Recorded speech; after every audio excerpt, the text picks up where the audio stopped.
আচ্ছা কনসে আল্লাহ বড় না মানুষ বড়? ধরো গাদা, তুই কার হাতে কার জোড়া দেশ? কুড়াই আল্লাহ আর কুড়াই মানুষ। যেটা কবার কইছে ওইটা কন। আল্লাহ বড় না মানুষ বড়? আল্লাহই তো বড়। আল্লাহ বড়, তাহলে আল্লাহর কথা না হইনা মানুষের কথা শুনেন কে? কি কইতাছস? কি এর আল্লাহর কথা মানে না মানুষের কথা মানে? হ্যাঁ, কি আর মানুষের কথা শুনেন তাই না? আমনে যে ওই দিনকে ডায়াবেটিসের রোগ নিয়ে যে হাসপাতালে গেলেন, ডাক্তার আপনার কত কিছু খাবার না করলো, সব কিছু না খাই এখন চলতেছেন।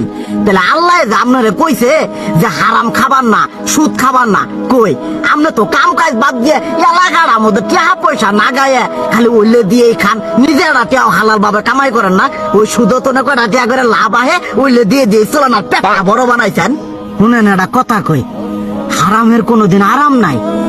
হালাল পথে রুজি রোজগার করেন, প্রয়োজনে এরা বেলা কম খায়েন, তাও শরীর পিণ্ড ভালো থাকবো, কোনো রোগ বেদ হবো না, আরামও পাবেন, আল্লাহও খুশি থাকবো। তুই আমার এইভাবে বুঝাবি আগে কইলি না কে? আসলে এই বিষয়টা তো আমি কখনো মাথায় এইভাবে নেই যে আমাদের কখনো ডাক্তার নিষেধ করলে ঠিকই আমরা নিষেধ মানি, কিন্তু উপর আল্লাহ যে কত কিছু নিষেধ করে দিয়ে সেটা মানি না।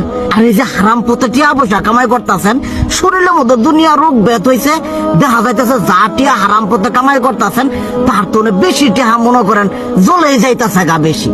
আজকের পর থেকে আমি আর এই হারাম সুদ খামো না, আমি হালাল পথে চলবো, হালাল টাকা পয়সা ইনকাম করবো।